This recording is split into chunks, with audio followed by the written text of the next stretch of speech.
Welcome to TMZ Live, Harvey Levin here. I'm Alex Michelson, filling in for Charles. And thank you for doing that. Thank you, good to be here. I was shocked yesterday,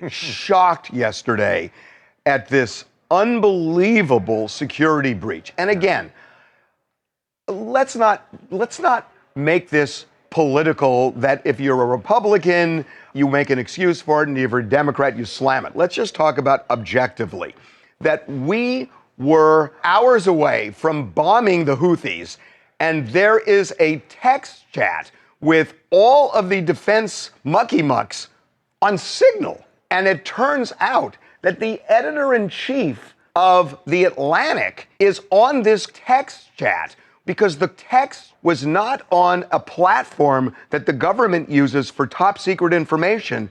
It was on Signal. Right, which is an encrypted app that a lot of people use, different companies use, to message back and forth.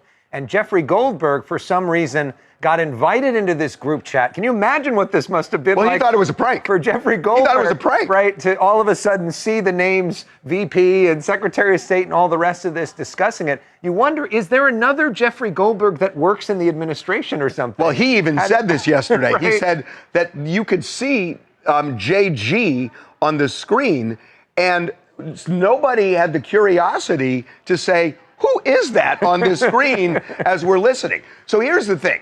There's been massive fallout on this. There was a congressional hearing today, and Senator Warner from Virginia actually used Taylor Swift, and we will explain why he did this, to drive home an alarming point. America first cannot mean America alone.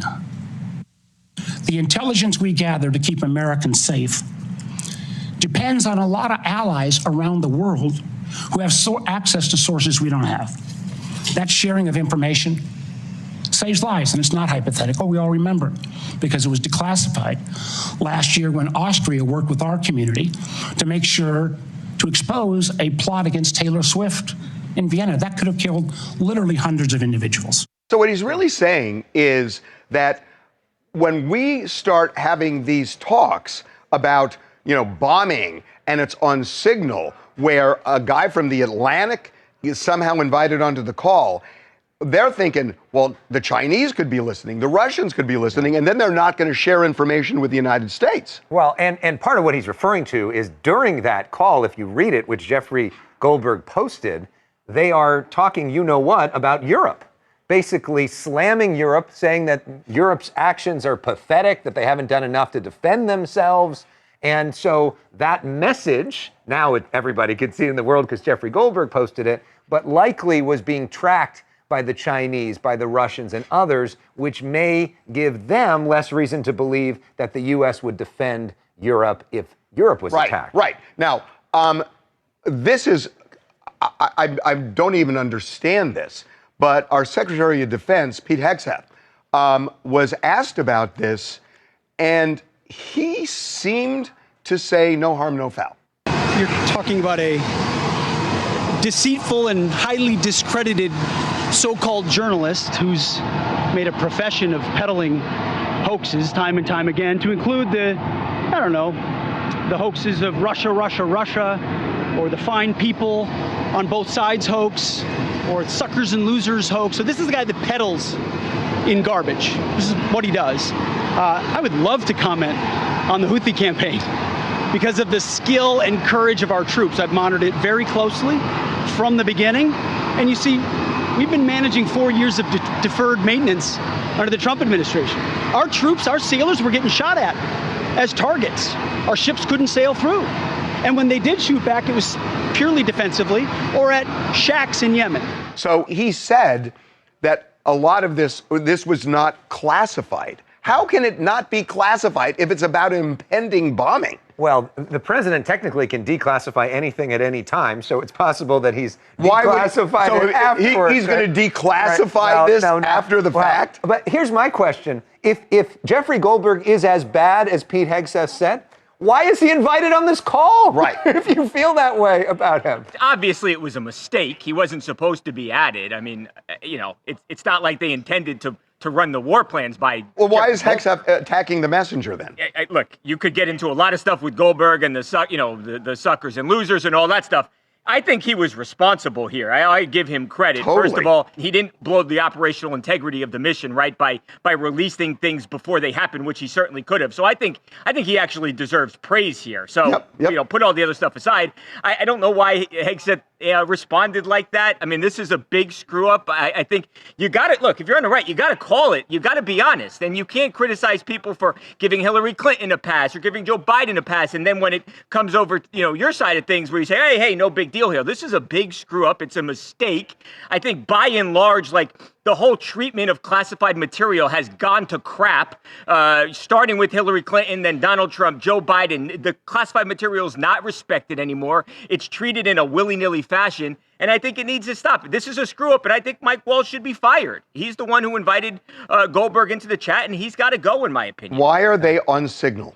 Why are they having... Well, look. Just so you know, there is a platform for this that the government has to secure the conversation. I get that, but they're saying, but you got to also listen to what they're saying. They're saying the things they were talking about were not classified, so they can bombing plans for. That's what I'm saying. That's what they said. I don't know. I'm not the director of national intelligence. I'm telling you what they said. And by the way, Goldberg said he's just lying about that because he saw it, and there were plans for bombing. How they were going to bomb. How is that? He didn't release everything. How is that declassified? And in some ways, they're almost taunting him to release everything by saying that these plans and impugning him. They're asking Jeffrey Goldberg to release the whole thing. You are so right. But it's I don't know. But Badcock, to your point though about why not just say it's a mistake. Donald Trump has never said that about anything for his entire career. He's been elected president twice. Admitting I was wrong, I got this one wrong, is not his MO. And everybody around him in the administration is taking cues from him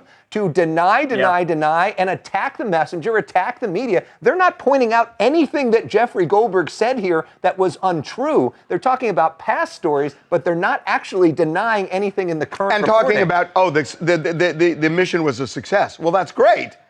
But this is about security. Yeah, and this has nothing to do with Russia. Hi, my name is Bree from New Jersey. And honestly, what's the big deal? It wasn't really exactly war plan, just a little friendly discussion about weapons, targets, and timing. That's totally different, right?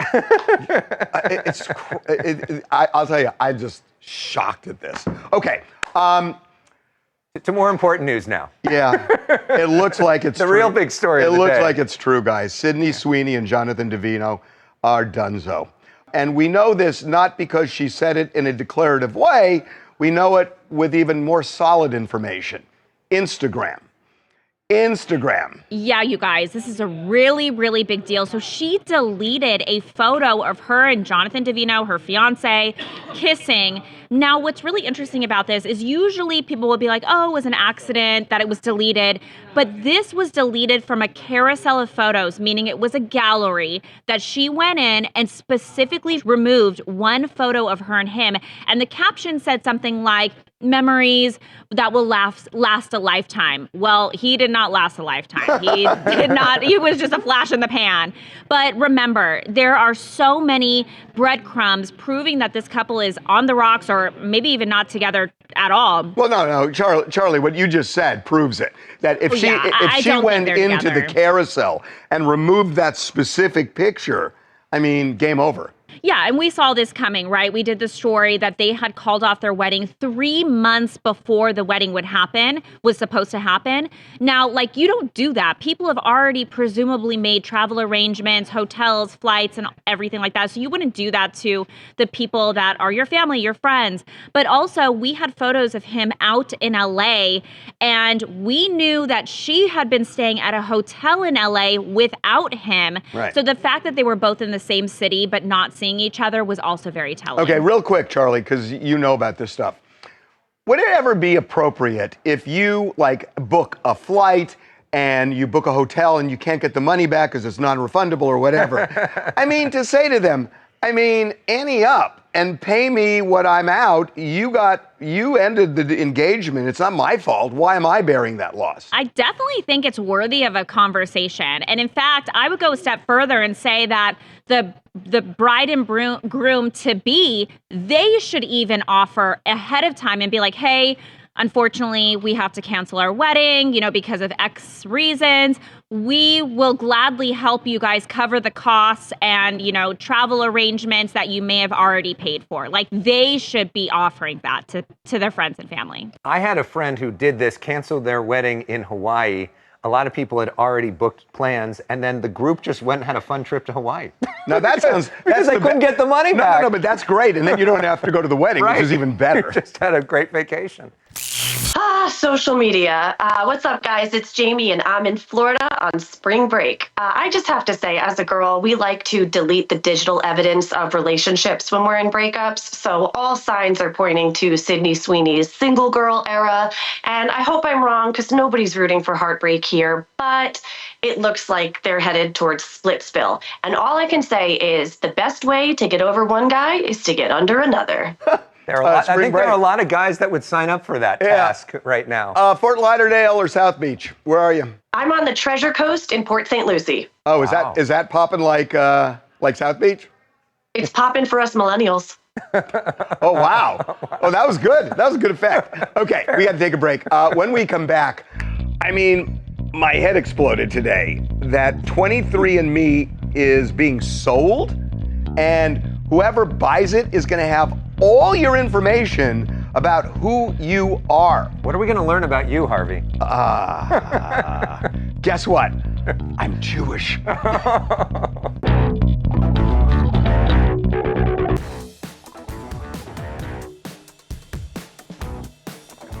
Welcome back to TMZ Live. So I was really rattled this morning, very early, when I read that 23andMe is going bankrupt and they are selling it.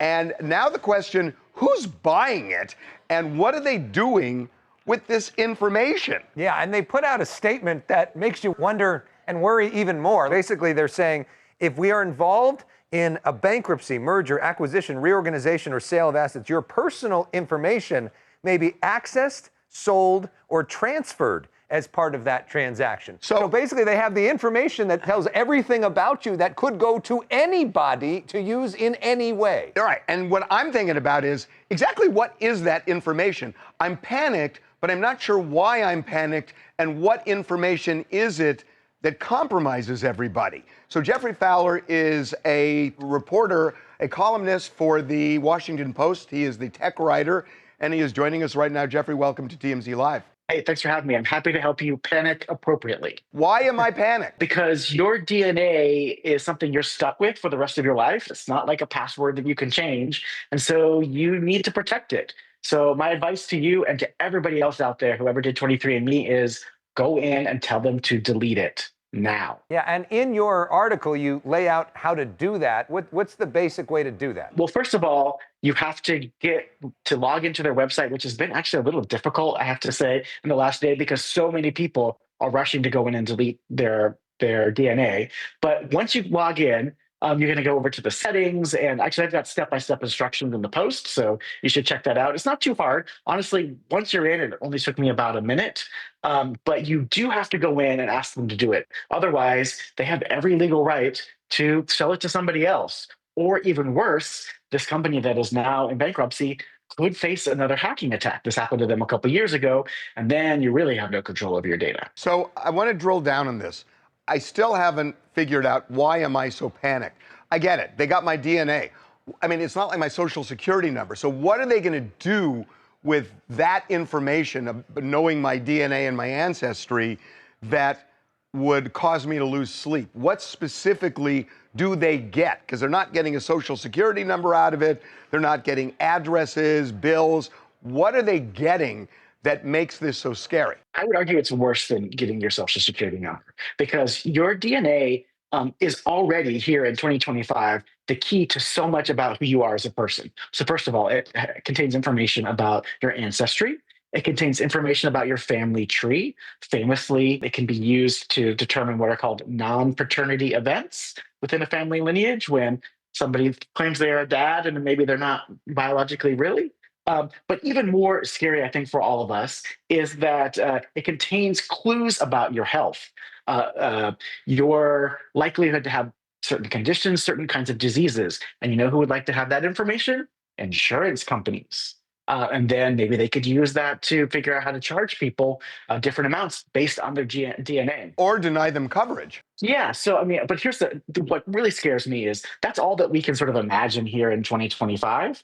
But imagine 10 years from now, 20 years from now, when the science has advanced further. What will we be able to learn from DNA then? So this is often the problem with data, right? Like in the moment, you think, oh, well, what's so bad about that? What are they going to do with this?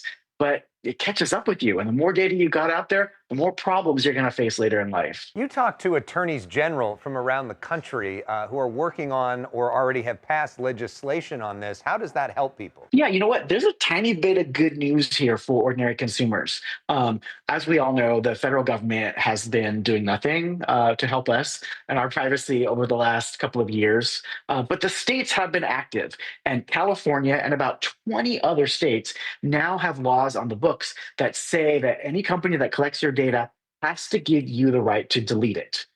So when you go into that 23andMe website, you log in, you ask them to delete it. Legally, they have to do that. So in our morning meeting today, somebody said, and I don't know if this is so, I'm sure you do, that some of these places, I don't know whether 23andMe does it, but when you send the swab in with your saliva or whatever, that they keep it because they can update it as technology develops, so they can then use your DNA 5 years from now to find things out that they couldn't have found out today. Is that true? That is true, and it is an excellent question.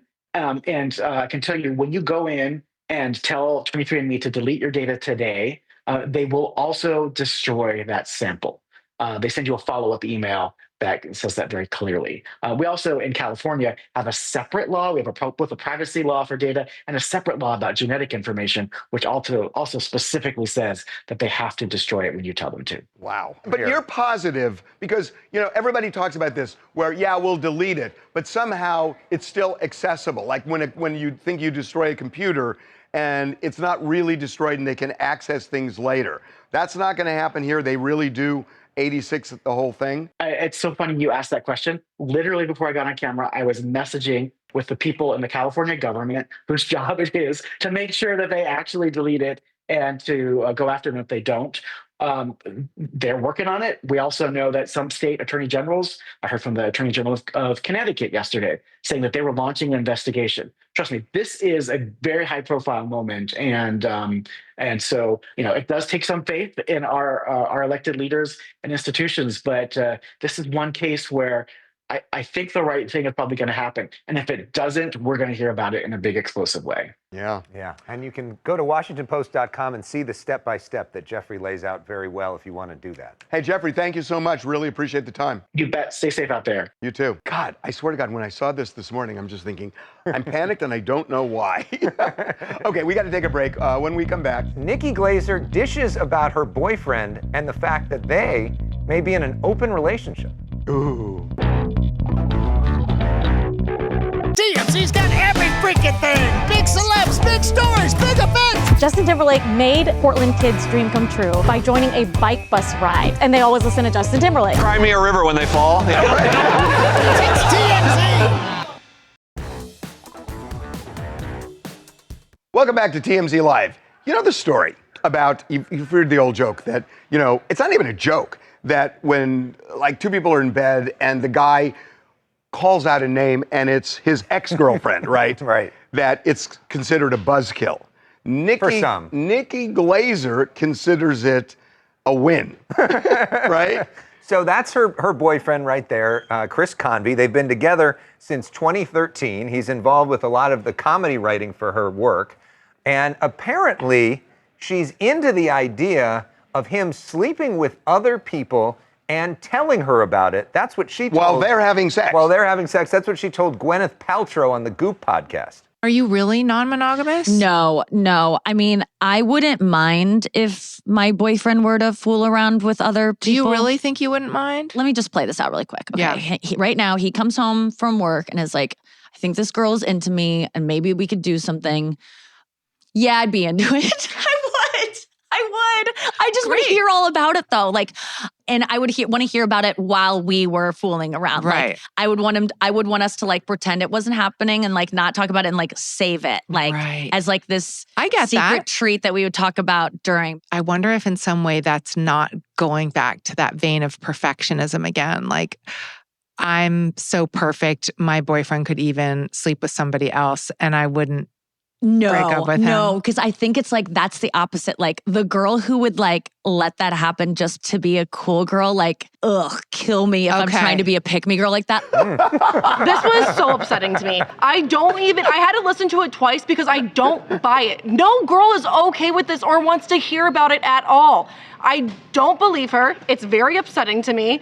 And I think it's more concerning that she also doesn't have this for herself then. Only he can do this. She was like, I'm not really that into it. How are you letting your man sleep with another person and then tell you about it? But why does it have to be going both ways? I mean, if she's Come on, no, I'm Harvey. serious. No. If she's into him doing it and she benefits from it when they're together, I mean, and she doesn't want to do because my man is not going to be out there sleeping with everyone, then telling me about it, and then I can't go sleep with anyone else. So she's saying you're insecure then? No, I'm saying I have rules and boundaries. No, I'm not insecure. I'm psycho.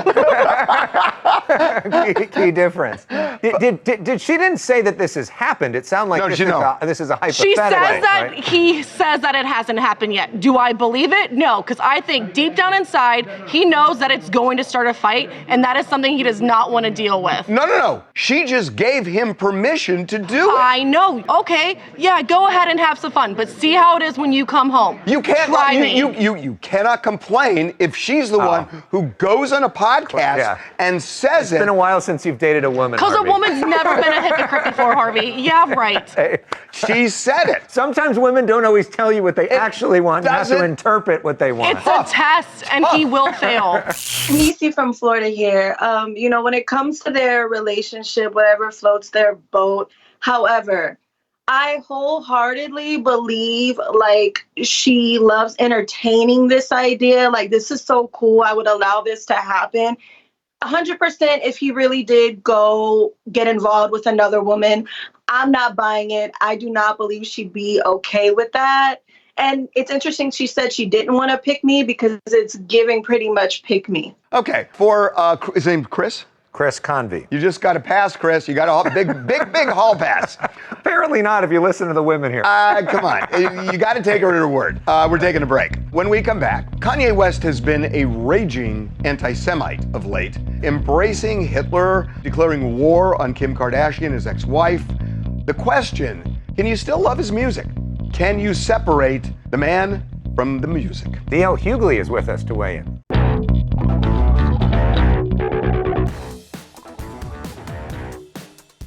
Welcome back to TMZ Live. Harvey and Alex here. So, Kanye West dropped his album Bully, and he scored. It was #1 on multiple platforms. Yeah, apparently people don't care about the fact that he's an anti-Semite who says he loves Hitler and wants to kill Jews. Look at this, 2.7 million views in one day, #1 hip-hop music video on iTunes, #1 trending music video on YouTube, #1 trending music album worldwide. Kanye West still has a lot of fans. They may or may not like what he has to say, but they like his music, and they clearly are able to separate the two. So is it right to separate the two is the question. So we are going to bring in our buddy D.L. Hughley, who we got into it last week on DEI, and we're going to, I think, get into it again.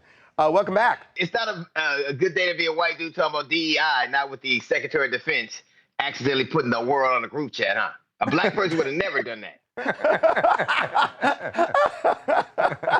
Okay, fair enough. What about Kanye? I think Kanye West is undoubtedly a genius, and I think that he despises black people and Jewish people. I dislike Kanye for what he said about black people on this very show, and he's done nothing to dissuade me of that notion. But that doesn't negate the fact that he's a brilliant musician and a brilliant producer, and Some people can tune that out. I can't, man. But that's talent is mesmerizing. I mean, in the Bible, the devil was so talented as a minister of music, he made other people try to fight God. So I guess talent is talent will make, especially musical talent, it'll let you forget whether somebody is a rapist or a pedophile or a child. Like music there's a reason they call people the Pied Piper, and I think he's one of those people. Are you listening to the album? No, I've been listening to Kanye since he said. No, I'm not a Kanye fan. I can respect what he does, but I think he's done too many things for me to be one of those people that's going to invest in his music. That's not what I do. I disliked him when he said every iteration of what he said since then has done nothing to dissuade me of the way I feel about it. So last week, we got into it when we talked about whether a black person can be a MAGA person, and you felt that they were sellouts if they did. Why doesn't that principle apply here, where you should not embrace an artist because he happens to be a musical genius if he's as hateful as he's making himself out to be? Hey, let me tell you something. I don't think you should vote for a rapist. I don't think you should vote for a fraud, and I don't think you should listen to art. That's my personal perspective.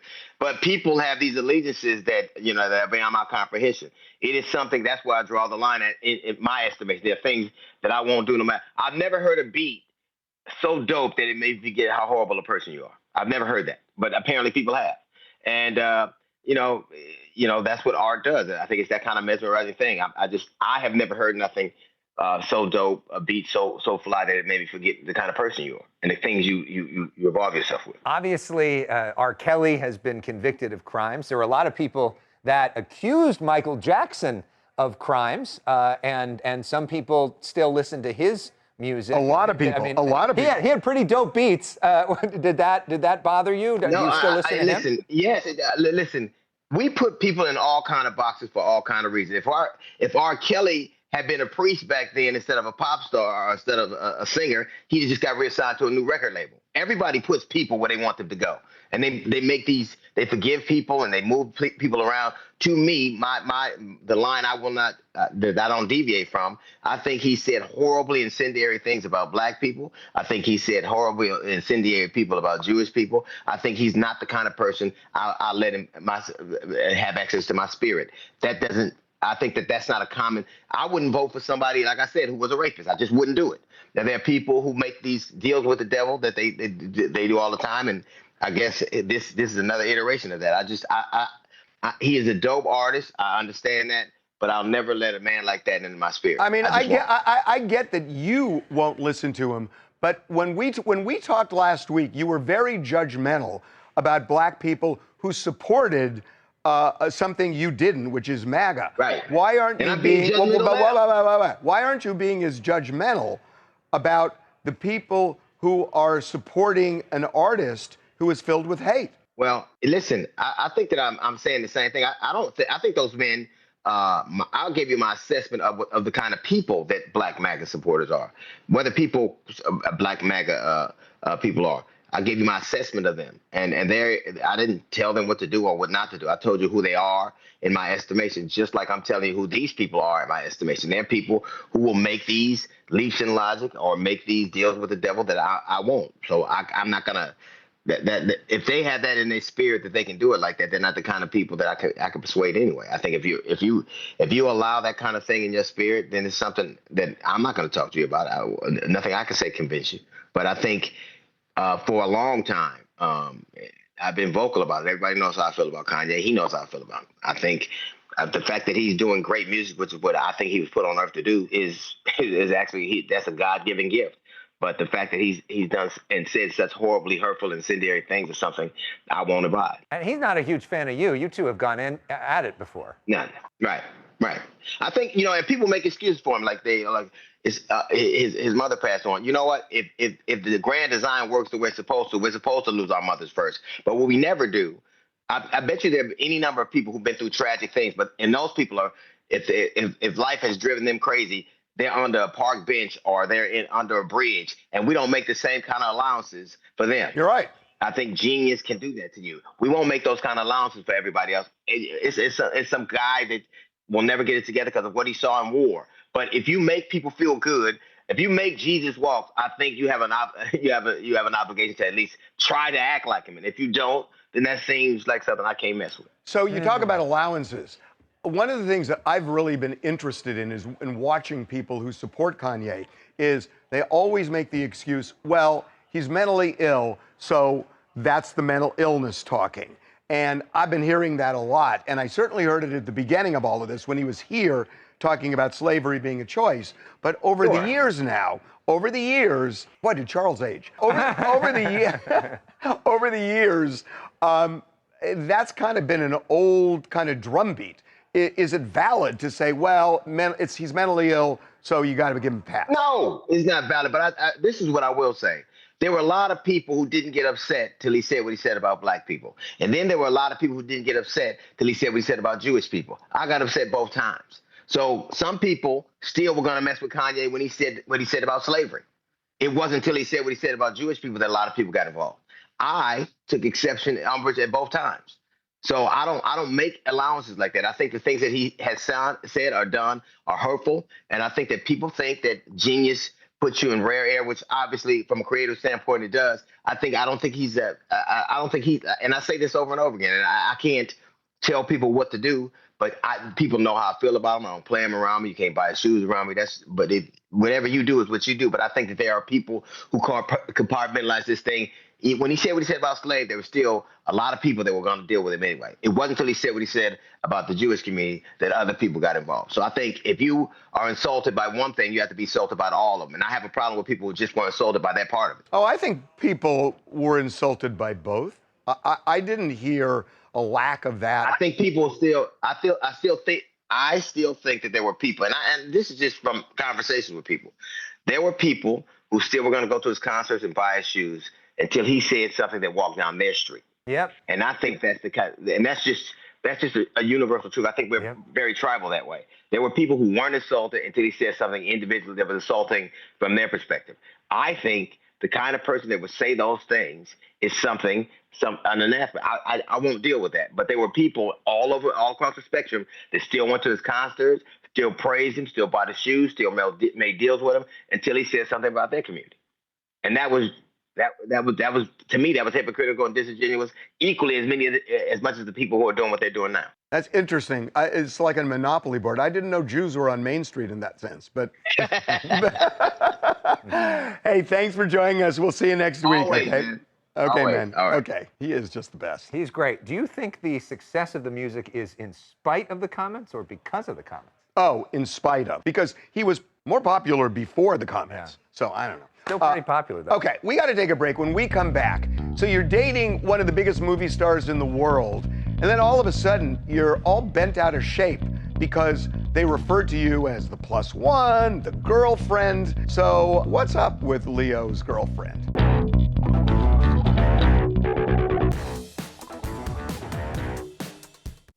So Leo DiCaprio's girlfriend, Vittoria Soretti, she has been dating him now for, I think, 2 years, and radio silent about the relationship, as Leo always is, until now. Yeah, she spoke to Vogue France, and here's some of what she said. As soon as you're in a relationship with someone who has a larger following than you, you become girlfriend of or boyfriend of, for that matter, and that can be extremely annoying. Suddenly, people are talking about you as so-and-so's girlfriend who was so-and-so's ex, so it's not nice to think that you can't love whoever you want because of the labels people need to stick on you. I didn't know girlfriend was some kind of a slight. And by the way, what did you expect going in? Right. I mean, he wasn't like he was some anonymous actor and you're starting out together, or you know, he was one of the most famous actors in the world who has this long history of dating younger women and then dumping them when they get to a certain age. 25. Usually does so very privately where you don't even necessarily know who they are and doesn't acknowledge it. So what did you think? Have you been living? It's like when Meghan Markle talked about she was surprised that she got the treatment she did becoming the Duchess. It's like, hello, who were you dating? Well, yeah, here? but even that is like more secretive. This is out in the open. Yeah. I mean, it's ridiculous to think that she's going to be called anything, but she's a random model. It is interesting though. In the interview, she referred to him as a very famous actor. She actually never said Leo's name in the interview, but this interview also makes me think that they might be broken up because, like you said, Harvey, none of his exes ever talk about him publicly, and also she's 26, so time's ticking for her. You've got a point there. That, I mean, when I heard this, I thought she's talking because he never talks about this stuff. But that's part of the deal, right? But she's talking in the present tense. Yeah. So that's the reason that I'm confused by this, because I agree with you, Devin, that this would be a deal breaker normally with him. But she's talking what you read in the present tense. And they've been together for a couple of years. Maybe this is a more serious thing. And it does seem more serious, but still, more serious doesn't mean that he's like opening up and going to put stuff on Instagram. I mean, I'm shocked at this. Johnny Benitez, Brooklyn, New York. I think this is just one of those things that's inescapable when you're dating Leonardo DiCaprio because he's such an A-lister. How are you not going to be referred to as like the significant other of him? It's just like a matter of how well she can handle it because they do look great together. And I guess it would look really nice to see if they made it out. But it's going to be more on her at that point. It's nothing personal. Like they're definitely just calling her that because of who he is.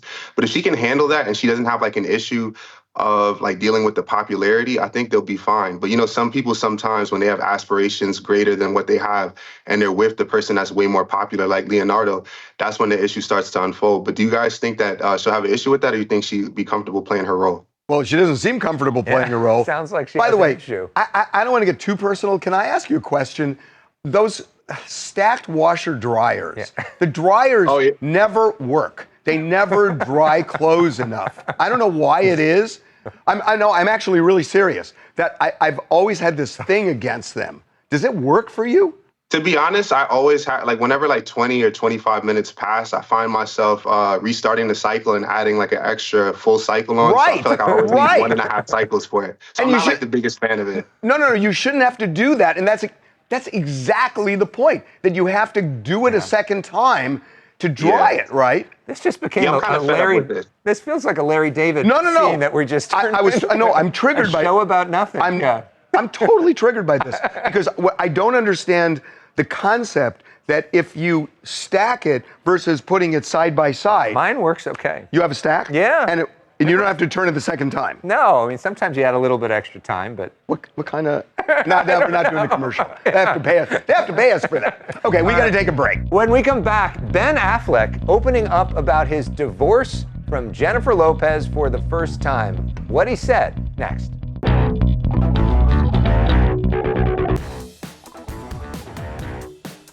Welcome back, TMZ Live. Alex Michelson, Harvey Levin here. Ben Affleck is opening up about his divorce from Jennifer Lopez for the first time. He's on the cover of the latest GQ. I'm shocked he did this. Yeah, and here's what he told them. He says that there was no big scandal, no soap opera, no intrigue. The truth is, when you talk to somebody, hey, what happened? Well, there is no, this is what happened. You start going, okay, clearly this person has got these issues, clearly they have these issues, and the reason I don't want to share that is just sort of embarrassing. It feels vulnerable. That was him talking about the fact that they maybe should have gone to couples therapy, but they didn't go to couples therapy. There was no big cheating, no big scandal, that they basically just aren't right for each other. So when we were covering all of this, the people I spoke with who are very close to them, it was really interesting because they were saying that J-Lo gets a bad rap with this, that everybody assumes because she's a diva, that it must have been her, that she was difficult and everything else. They were saying to me, and these are people who didn't necessarily have a dog in the fight, they were saying that it's tough to live with Ben more than it is with J-Lo. Why is that? Because he is the kind of guy that has a very strong point of view about everything that he believes in. And it's not that he was extremely difficult. It's just they don't mesh day to day. That they still love each other, but it wasn't on her. And that's the way this was coming back to me from various people. But why is it that she keeps getting in all these very high-profile relationships? Because she loves to be in love, and she falls in love too fast. and she pulls the trigger too fast. And as someone that kind of has been that same person, I fall in love very fast. I pull the trigger too fast. I get in relationships too fast all the time. I can be the one to tell you it always ends up like this. It's never going to work. I think, there's this one song, and then the lyrics of the song says, like, when you break up the second time, it's like a movie. The sequel never is as good as the first time. So Ben and Jen should have just left things the way they were because they obviously had a good friendship of some sort. They should have just left things the way they were the first time because they knew that it wasn't going to work. And obviously... No, they didn't. Well, obviously they didn't know that. No, they did from their first engagement. They broke it off. It didn't work. So I know, but they bought a $60 million house and got married. 20 years later, and just because they thought that they think that it was going to work then, no, Ben is going to still be the same person that he was then, and Jennifer Lopez is still the same person she was. She loves the spotlight. She loves going out and being flashy. He does not. None of that's changed. So I don't know why they thought just because 20 years had passed that this was going to end up any differently than it did the first time. Chris Jones, Tampa, Florida. And yeah, I think, Ben Affleck is just keeping it drama-free and really respecting and just moving forward on it. But with all the public attention on the relationship, it's hard to wonder not if that really had a big impact on it or not. Yeah, I mean, the public attention is a thing because they made it so public. They made their declaration of love so public. Right. It's sort of like Tiger Woods saying, oh, I'm madly in love with Vanessa Trump. Right. Now we want our privacy. People have talked about his drinking in the past. Did that play a role in this at all? Not that I heard of. I did not hear that this time around. What else do you guys want to talk about? Hi, this is Sylvia from Dallas, and I'd like to talk about Defense Secretary Pete Hegseth mentioning the text messages and lashing out about that. The truth will come out eventually, but it is just frightening, scary, and all the above that such sensitive war information could get to a civilian, let alone a journalist. Well, by the way, it's a crime to discuss national top secret information on a commercial platform. So we'll see what the fallout of this is. One more. Hi, I'm Alicia Scott from Chicago, Illinois, and I'm talking about 23andMe. Although I've never used 23andMe, I can see why fears have arisen from their bankruptcy. This is the last thing minorities need, another way to be discriminated against. And that could be the outcome of DNA data being sold, which sucks because they didn't even take the data. It was provided by innocent people just trying to learn more about their history. Yeah. And who knew? By the way, what part of Chicago? The suburbs, like by Naperville. Oh, you're in the fancy schmancy part. I lived on Blackstone in Hyde Park. Oh, yeah, I know where that is. And by the way, all we learned from 23andMe is that we're Jewish. I know. It's like you do this whole thing. Literally, 99% Ashkenazi Jew. I wanted to know a country, and all I learned was that I'm Jewish. By the way, I could have just asked my parents. I got the same thing back. Yeah, and what's the other 1%? You know what? No, can I tell you something so funny? That a long time ago, there was this thing where you adopt a child in a different country and you pay $19 a month, and I did that. Yep. And a friend of mine came over and said, I adopted that same kid. The infomercial worked for both of you. Okay, we're taking a break. When we come back, Shailene Woodley has a type. The type is Aaron Rodgers. Wait till you see her new boyfriend.